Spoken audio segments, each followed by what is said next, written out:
Hər vaxtınız xeyir, əziz şagirdlər. Mən riyaziyyat müəllimi Vüsal Məhərrəmov. Bu videoda Güvən Nəşriyyatının bizlərə təqdim etdiyi riyaziyyat fənnindən natural ədədlər bölməsinə daxil olan tam və qalıqlı bölmə dərsini izah edəcəyik. Natural ədədlər bölməsi üzrə digər mövzulara aid video dərslərimizi izləmək üçün yuxarıda çıxan kartlardan və ya videonun açıqlama hissəsində qeyd edilən linklərə daxil olmaqla dərslərimizi izləyə bilərsiniz. Dərsimizə keçməzdən öncə diqqətinizə çatdırmaq istəyirəm ki, onlayn dərslərimizə qoşulmaq üçün artıq qeydiyyat başlamışdır. Ətraflı məlumat üçün ekranda gördüyünüz telefon nömrəsi ilə əlaqə saxlaya bilərsiniz. İndi isə keçək dərsimizə.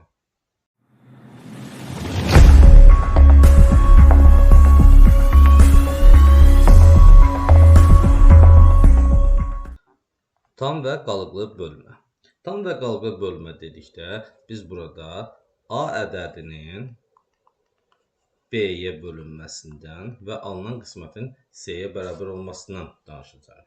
Tam və qalıqlı bölmə mövzusunda biz ilk öncə tam bölmədən danışacaq, daha sonra qalıqlı bölmədən danışacaq. Ümumi halda A bölünsün 1 bərabərdir C ifadəsində burada A bölünəndir, B böləndir, C isə qismət adlanır. Natural ədədin bölündüyü hər bir natural ədədə bu ədədin böləni deyilir. Yəni B A-nın bölənidir. B A-nı bölür. Ümumiyyətlə, baxın, 10 bölünsün 2 bərabərdir 5 ifadəsində 2 10-un bölənidir. 10 ədədinin ümumiyyətlə bölənləri nədir? Gəlin baxaq. İlk öncə 10-un bölənləri onun özüdür. Daha sonra 10 5-dir, sonra 2-dir və 1 ədəddir. 1 ədədi ümumiyyətlə, uşaqlar, hər bir natural ədədin bölənidir. Hər bir natural ədədin bölənidir. Eyni zamanda ədədin böləni elə həmin ədədin özüdür. Yaxud biz bunu belə deyək, ədədin ən böyük böləni həmin ədədin özü adlanır. Məsələn, onun ən böyük böləni 10-dur. Ümumi halda ədədin bölənlərinin sayı sonlu sayda olur. Gəlin başqa bir misal baxaq. Məsələn, 18 ədədin bölənlərinə baxaq. İlk öncə 18-in özü, daha sonra 9, 6, 3, 2 və 1. Gördüyünüz kimi burada da yenə 1, 18-in də böləni oldu. Və 18-in ən böyük böləni elə 18-in özü adlanır. Natural ədədə bölünən hər bir natural ədəd isə bu ədədin bölünəni adlanır. Yəni B ədədinə bölünən hər bir natural ədəd bu ədədin bölünəni deyilir. Hər bir natural ədəd eyni zamanda özünün də bölünənidir. Yenə baxaq, məsəl üçün 18 bölünsün 9 bərabərdir 2 ifadəsinə baxaq. Burada 18 9-un bölünənidir. Ümumiyyətlə, yuxarıda qeyd etdik ki, ədədin bölənləri sonlu sayda olur, amma ədədin bölünənlərinin sayı sonsuz olur. Məsəl üçün, gəlin 2-nin bölünənlərinə baxaq. 2-nin bölünənləri nədir? 2 2-nin özünə bölünür, 4-ə bölünür, 6-ya bölünür, 8-ə bölünür və s. ədədlərə bölünür. Gördüyünüz kimi sonsuzdur. 5-in bölünənləri. 5-in bölünənləri 5-in özünə bölünür, 10, 15 və s. ədədlər sonsuz saydadır. Deməli, ədədin bölənlərinin sayı sonlu olur. Bölünənlərin sayı isə sonsuz olur. Natural ədədin ümumi halda uşaqlar bölünənləri özündən kiçik olmur. Özündən hər zaman böyük olur. Baxın, 5-in bölünənləri özünə bərabərdir və özündən böyükdür. Amma biz ədədin bölənində dedik ki, ədədin bölənləri özündən böyük olmur. Deməli, ədədin bölənləri özündən kiçik, bölünənləri isə özündən böyük olur. İndi isə keçək qalıqsız bölmə əməlinə. Ümumi halda uşaqlar, yəqin ki, başa düşdünüz. Bölən nədir, bölünən nədir, qismət nədir? İndi qismət haqqında burada qeyd etmədik dərsimizin bu hissəsində. İndi qismət haqqında da qeyd edəcəyik. Davam edirik uşaqlar. Deməli, A ədədinin B-yə bölünməsindən əgər qismət C alınırsa və qalıqda R ədədi alınırsa, biz belə bölünməyə deyəcəyik qalıqlı bölmə. Və burada yadda saxlamaq lazımdır ki, A hər zaman böyükdür B şərti olmalıdır.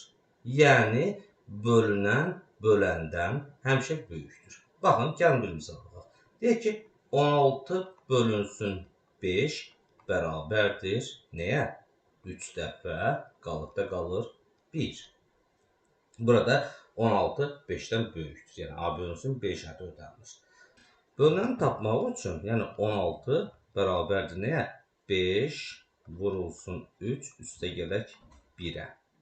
Ümumi halda biz deyə bilərik ki, A bölünsün B bərabərdir C qalıqda R ifadəsi üçün düstur yaza bilərik ki, A bərabərdir B vurulsun C üstə gələk R şəklində biz düstur qeyd edə bilərik. Burada qeyd etdiyimiz kimi A bölünən, B bölən, C-yi natamam qismət. Biz yuxarıda qalıq qalmırsa C-yə qismət deyirik. Amma artıq qalıq qalırsa C-yə natamam qismət deyəcək.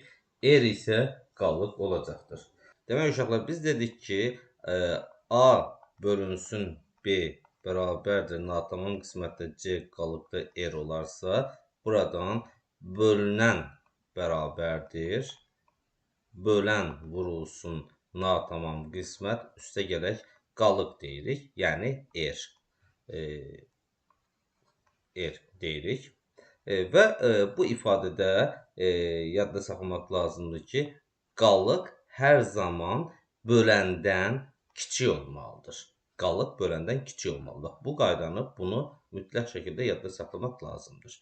İndi buna aid bir misala baxaq. Deməli, bölən 12, yəni A bilinmir hələ ki, B bərabərdir 12-yə, natamam qismət C bərabərdir 5 olarsa, bölünənin ən böyük qiymətini, yəni A-nın ən böyük qiymətini tapılması tələb olunur. Deməli, biz onu belə yaza bilərik. A bərabərdir bölünən 12 vurulsun natamam qismət 5 üstə gələk R qalıq ifadəsini yazırıq. Burada A bərabərdir 60 üstə gələk R olacaqdır. Və biz dedik ki, R həmişə bölünəndən kiçik olmalıdır. Yəni, B-dən kiçik olmalıdır. Deməli, R kiçikdir 12 olmalıdır. Çünki 12 bölünənimiz idi axı bizim. Daha doğrusu bölənimiz idi axı bizim. Deməli, R kiçikdir 12 şərti ödənilirsə, onda qalığın ən böyük qiyməti 11 olmalıdır. Çünki burada biz natural ədədlərdən danışırıq. Deməli, qalığımız 11-ə bərabərdir. Biz onda qalıq 11 olarsa, artıq A-nın ən böyük qiymətini tapa bilərik. Yəni, bərabərdir 60 üstə gələk 11 bərabərdir 71 olacaqdır. Cavab 71. Əziz şagirdlər, bugünkü dərsimiz bu qədər. Növbəti dərslərimizdən vaxtında xəbərdar olmaq istəyirsinizsə, o zaman kanalımıza abunə olun, bildiriciləri aktiv edin. Və diqqətinizə çatdırmaq istəyirəm ki, videonun əvvəlində də bunu qeyd etmişdim. Artıq dərslərimizə qeydiyyat, onlayn dərslərimizə qeydiyyat başlamışdır və sentyabr ayından başlayaraq biz dərslərimizə start verəcəyik. Əgər vaxtında dərslərimizə qoşulmaq istəyirsinizsə, yəni sonra artıq qruplarımızda yer olmayacaqdır, qoşulmaq istəyirsinizsə, ekranda gördüyünüz bu nömrə ilə yaxud videonun əvvəlində qeyd etdiyimiz telefon nömrəsi ilə əlaqə saxlaya bilərsiniz. Diqqətinizə görə təşəkkürlər. Növbəti videolarda görüşənədək. Sağ olun.